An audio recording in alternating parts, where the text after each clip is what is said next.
KSCA ಅಂದರೆ Karnataka state cricket association ಇಂದ ಅದಕ್ಕೆ ಸ್ವಲ್ಪ ಮುಖಭಂಗ ಆಗಿದೆ. ಈಗ KN ಶಾಂತಕುಮಾರ್ಗೆ ಮೊದಲನೇ ಗೆಲುವು ಸಿಕ್ಕಿದೆ ಎನ್ನುವಂತಹ ವಿಚಾರ ಬರ್ತಾ ಇದೆ.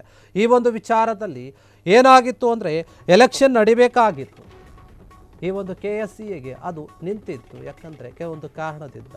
ಹೀಗಾಗಿ ಈ ಒಂದು ವಿಚಾರವಾಗಿ ಕೋರ್ಟ್ ಮೆಟ್ಲೇ ಇರ್ತಾರೆ. ಈಗ ಅಡ್ಡದಾರಿಯಲ್ಲಿ KSCAಗೆ ಏನು ಹೋಗಿದ್ರಲ್ವ, ಅವರಿಗೆ ಮುಖಭಂಗ ಆಗಿದೆ, ಮಾನ ಹರಾಜಾಗಿಬಿಟ್ಟಿದೆ. KSCAಗೆ ಒಂದು ಎಲೆಕ್ಷನ್ಗೆ ಹೈಕೋರ್ಟ್ ಈಗ ಗ್ರೀನ್ ಸಿಗ್ನಲ್ ಕೊಟ್ಟಿದೆ. ಕನ್ನಡದ ಹೆಮ್ಮೆಯ ಪತ್ರಿಕೆ ಪ್ರಜಾವಾಣಿ ಮಾಲೀಕರಾಗಿರುವಂತಹ ಶಾಂತಕುಮಾರ್ ಏನಿದ್ದಾರೆ, ಅವರು KSCA ಒಂದು ಎಲೆಕ್ಷನ್ಗೆ ಸ್ಪರ್ಧೆ ಮಾಡಿದ್ರು, ಶಾಂತಕುಮಾರ್ ಮಾಡಿದ್ರು. ಆದರೆ ಕ್ಷುಲ್ಲಕ ಕಾರಣವನ್ನು ನೀಡಿ ಇವರ ಒಂದು ನಾಮಪತ್ರವನ್ನು ತಿರಸ್ಕರಿಸಲಾಗಿತ್ತು. ನಂತರ ವೆಂಕಟೇಶ್ ಪ್ರಸಾದ್ ಏನಿದ್ದಾರೆ, ಕನ್ನಡಿಗ ಕ್ರಿಕೆಟ್ ಆಟಗಾರ, ಅವರನ್ನು ಅವಿರೋಧವಾಗಿ ಆಯ್ಕೆ ಮಾಡಿ ಪ್ರಕಟಣೆ ಕೂಡ ಮಾಡಲಾಗಿತ್ತು. ಈ ಉದ್ದೇಶಪೂರ್ವಕವಾದಂತಹ ಒಂದು ಪಿತೂರಿ ವಿರುದ್ಧ ಹೈಕೋರ್ಟ್ ಮೆಟ್ಲೇರಿದ್ರು ಶಾಂತಕುಮಾರ್ ವಾದಕ್ಕೆ ಹೈಕೋರ್ಟ್ ಏನಿದೆ ಅದು ಮಣಿದಂತೆ ಕಾಣ್ತಾ ಇದೆ, ಒಪ್ಪಿಕೊಂಡಿದೆ. ಅವರ ಒಂದು ಏನಿದು ಮನವಿಯನ್ನು ಮಾಡಿದ್ರಲ್ವ, ಅದೇ ಒಂದು ವಿಚಾರವಾಗಿ ಈಗ ಕರ್ನಾಟಕ ಸ್ಟೇಟ್ ಕ್ರಿಕೆಟ್ ಅಸೋಸಿಯೇಷನ್ ಒಂದು ಎಲೆಕ್ಷನ್ ಏನಿತ್ತು ಅದು ನಿರ್ಧಾರ ಆಗಿತ್ತು ಡಿಸೆಂಬರ್ 7ಕ್ಕೆ ನಡಿಬೇಕು ಅಂತ. ಆದರೆ ಏನು ನಾಮಪತ್ರವನ್ನು ಸಲ್ಲಿಸಿದಾಗ ಎಲ್ಲೋ ಒಂದು ಗೊಂದಲ ಆಗಿತ್ತು. ಈ ಒಂದು ವಿಚಾರವಾಗಿ ಅಡ್ಡದಾರಿಯಲ್ಲಿ KSCA ಒಂದು ಗದ್ದುಗೆಯನ್ನು ಹಿಡಿಯೋಕೆ ಕೆಲವರು ಮುಂದಾಗಿದ್ರು. ಅವರ ಮಾನ ಈಗ ಹರಾಜಾಗಿದೆ. ಈಗ ಮತ್ತೆ ಎಲೆಕ್ಷನ್ ನಡಿಬೇಕು KSCAಗೆ ಅಂತ ಹೇಳಿ ಕೋರ್ಟ್ ಗ್ರೀನ್ ಸಿಗ್ನಲ್ ಕೊಟ್ಟಿದೆ. ಏನು ಮೊದಲು ನಿಗದಿ ಮಾಡಿದ್ರಲ್ಲ, ಅದೇ ರೀತಿಯಾಗಿ ಅದೇ ಸಮಯಕ್ಕೆ ಅದೇ ಡೇಟ್ಗೆ ಎಲೆಕ್ಷನ್ ಆಗಬೇಕು ಅಂತ ಹೈಕೋರ್ಟ್ ಹೇಳುತ್ತಾ ಇದೆ. ಈ ಒಂದು ವಿಚಾರವಾಗಿ ಕನ್ನಡದ ಹೆಮ್ಮೆಯ ಪತ್ರಿಕೆಯಾಗಿರುವಂತಹ ಪ್ರಜಾವಾಣಿ ಮಾಲೀಕರಾಗಿರುವಂತಹ ಶಾಂತಕುಮಾರ್ ಏನಿದ್ದಾರೆ, ಅವರು ಸ್ಪರ್ಧೆ ಮಾಡಿದ್ರು, ನಾಮಪತ್ರವನ್ನು ಕೂಡ ಸಲ್ಲಿಸಿದ್ರು. ಆದರೆ KSCA ಒಂದು ಎಲೆಕ್ಷನ್ಗೆ ಸ್ಪರ್ಧೆ ಮಾಡಬೇಕಂತ ನಿರ್ಧಾರ ಮಾಡಿದಾಗ ಒಂದು ಚಿಕ್ಕದಾದಂತಹ ಒಂದು ಕಾರಣ, ಕ್ಷುಲ್ಲಕವಾದಂತಹ ಒಂದು ಕಾರಣವನ್ನು ಇಟ್ಕೊಂಡು ಇವರ ಒಂದು ನಾಮಪತ್ರದ ಅರ್ಜಿಯನ್ನು ತಿರಸ್ಕಾರ ಮಾಡಲಾಗಿತ್ತು. ಹೀಗಾಗಿ ಈ ಒಂದು ವಿಚಾರವಾಗಿ ಅವರಿಗೆ ನೋವಾಗಿತ್ತು.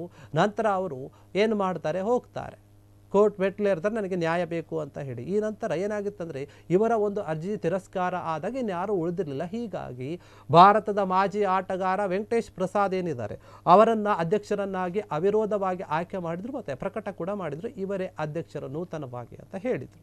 ಹೀಗಾಗಿ ಈ ಒಂದು ವಿಚಾರ ಚರ್ಚೆ ಆಗ್ತಾ ಇತ್ತು. ಚರ್ಚೆ ಆದ ಬೆನ್ನಲ್ಲೇ ಅವರು ಕೋರ್ಟ್ ಮೆಟ್ಟಿಲೇರಿದಾಗ ಶಾಂತಕುಮಾರ್ ಅವರು ಏನು ಅಪೀಲ್ ಮಾಡಿದ್ರೆ ಈ ರೀತಿಯಾಗಿ ಆಗಿದೆ ಅಂತ ಕೋರ್ಟ್ ಕೂಡ ಒಪ್ಕೊಂಡಿದೆ ಇವರ ಒಂದು ವಿಚಾರಕ್ಕೆ.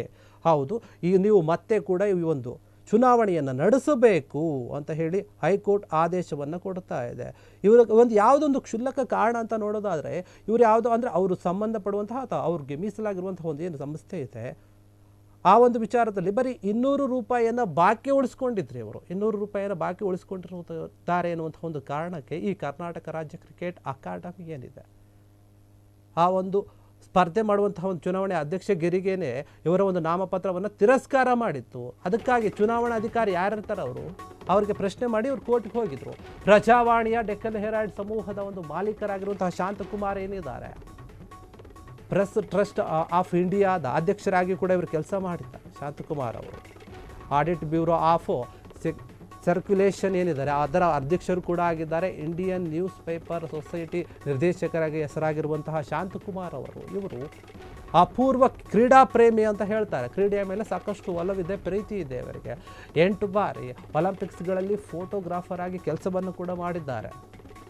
ಏಷ್ಯನ್ ಗೇಮ್ಸ್ನ ನಾನ್ ಪ್ಲೇಯಿಂಗ್ ಕ್ಯಾಪ್ಟನ್ ಆಗಿ ಕೂಡ ಇವರು ಕೆಲಸ ಮಾಡಿದ್ದಾರೆ. ಇಷ್ಟು ದೊಡ್ಡ ಮಟ್ಟದ ಒಂದು ಹೆಸರಿದೆ ಇವರಿಗೆ. ನೆಟ್ಟಕಲ್ಲಪ್ಪ ಸ್ಪೋರ್ಟ್ಸ್ ಫೌಂಡೇಶನ್ ಏನಿದೆ ಅದರ ಮೂಲಕ ಕ್ರೀಡಾ ಸೇವೆಯನ್ನು ಮಾಡ್ತಾ ಇದ್ದಾರೆ. ಇವರು ಸಾವಿರಾರು ಕ್ರೀಡಾಪಟುಗಳನ್ನು ಪ್ರೋತ್ಸಾಹ ಮಾಡ್ತಾ ಇದ್ದಾರೆ. ಇಷ್ಟು ಕ್ರೀಡೆಯ ಒಂದು ಪ್ರೇಮ ಇದೆ. ಶಾಂತಕುಮಾರ್ ಒಬ್ಬ ಸಮಾಜಮುಖಿ ಪತ್ರಕರ್ತರಾಗಿಯೂ ಕೂಡ ಹೆಸರನ್ನು ಮಾಡಿದಂತಹ ವ್ಯಕ್ತಿ. ಇಂತಹ ಹೆಮ್ಮೆಯ ಕನ್ನಡಿಗ ಶಾಂತಕುಮಾರ್ ಏನಿದ್ದಾರೆ, ಅವರ ವಿರುದ್ಧ ಷಡ್ಯಂತರವನ್ನು ನಡೆಸಲಾಗಿತ್ತು ಎನ್ನುವಂತಹ ಮಾಹಿತಿ ಕೂಡ ಬರ್ತಾ ಇದೆ. ಇದೀಗ ಶಾಂತಕುಮಾರ್ ಸ್ಪರ್ಧೆ ನಿಶ್ಚಯವಾಗಿದೆ. ಕೋರ್ಟ್ ಇದಕ್ಕೆ ಗ್ರೀನ್ ಸಿಗ್ನಲ್ ಕೊಟ್ಟಿದೆ. ಬಹುತೇಕ ಕ್ರೀಡಾ ಪ್ರೇಮಿಗಳು ಇವರ ಒಂದು ಗೆಲುವನ್ನು ಬಯಸ್ತಾ ಇದ್ದಾರೆ. ಇವರು ಗೆಲ್ಲಬೇಕು ಇಂತಹ ಒಳ್ಳೆ ವ್ಯಕ್ತಿ ಅಂತ.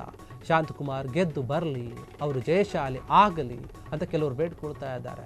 ಕೊಳೆತು ನಾರ್ತಿರುವಂತಹ ಈ ಒಂದು KSCA ಆಡಳಿತವನ್ನು ಸುಧಾರಿಸಲಿ ಎನ್ನುವಂಥದ್ದು ನಮ್ಮ ಫ್ರೀಡಮ್ ಟಿವಿಯ ಕಳಕಳಿ ಕೂಡ ಹೌದು. ಹೀಗಾಗಿ ಈ ಒಂದು ವಿಚಾರವಾಗಿ ಏನು ಕೆಲವೊಂದು ಕ್ಷುಲ್ಲಕ ಕಾರಣಕ್ಕಾಗಿ ಅವರನ್ನು ಅವರು ಸಲ್ಲಿಸಿದಂತಹ ಒಂದು ಏನು ನಾಮಪತ್ರ ಅರ್ಜಿಯನ್ನು ತಿರಸ್ಕಾರ ಮಾಡಲಾಯಿತು, ಅದನ್ನು ಈಗ ಪುರಸ್ಕರಿಸಿ ಮತ್ತೆ ಕೋರ್ಟ್ ಆದೇಶ ಕೊಟ್ಟಿದೆ. ಇಲ್ಲ, ಮತ್ತೆ ಈಗ ಎಲೆಕ್ಷನ್ ಆಗಲೇಬೇಕು ಅಂತ ಈಗಾಗಲೇ ವೆಂಕಟೇಶ್ ಪ್ರಸಾದ್ ಅವರನ್ನು ಅಧ್ಯಕ್ಷರನ್ನಾಗಿ ನೇಮಕ ಮಾಡಲಾಗಿದೆ. ಇದೇ ಒಂದು ವಿಚಾರವಾಗಿ ಏನು ಮೊದಲೇ ನಿಗದಿ ಮಾಡಿದಂತೆ ಡಿಸೆಂಬರ್ 7ನೇ ತಾರೀಕು ಚುನಾವಣೆಯನ್ನು ನಡೆಸಲಿ ಅಂತ ಹೇಳಿಬಿಟ್ಟು ನ್ಯಾಯಮೂರ್ತಿಯಾಗಿರುವಂತಹ ಸೂರಜ್ ಗೋವಿಂದರಾಜ್ ಅವರು ಇದ್ದಂತಹ ಒಂದು ಪೀಠ ಏನಿದೆ, ನ್ಯಾಯಪೀಠ, ಅದು ಆದೇಶವನ್ನು ಕೊಟ್ಟಿದೆ.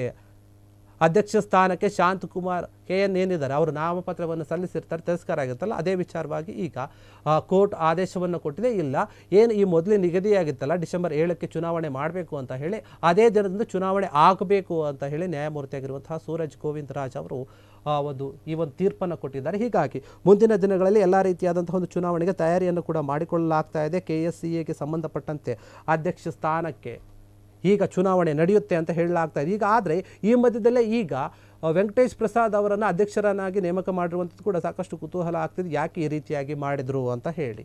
ಈಗ ಸದ್ಯಕ್ಕಂತೂ ಏನಂದರೆ ಶಾಂತಕುಮಾರ್ ಅವರ ಒಂದು ಸ್ಪರ್ಧೆ ನಿಶ್ಚಿತವಾಗಿದೆ.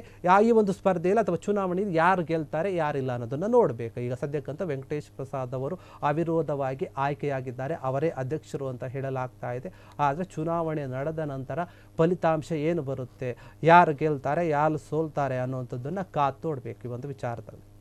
ಕ್ಷಣ ಕ್ಷಣದ ಸುದ್ದಿಗಳಿಗಾಗಿ ಫ್ರೀಡಂ ಟಿವಿ ಸಬ್ಸ್ಕ್ರೈಬ್ ಮಾಡಿ, ಲೈಕ್ ಮಾಡಿ ಹಾಗೂ ಫಾಲೋ ಮಾಡಿ.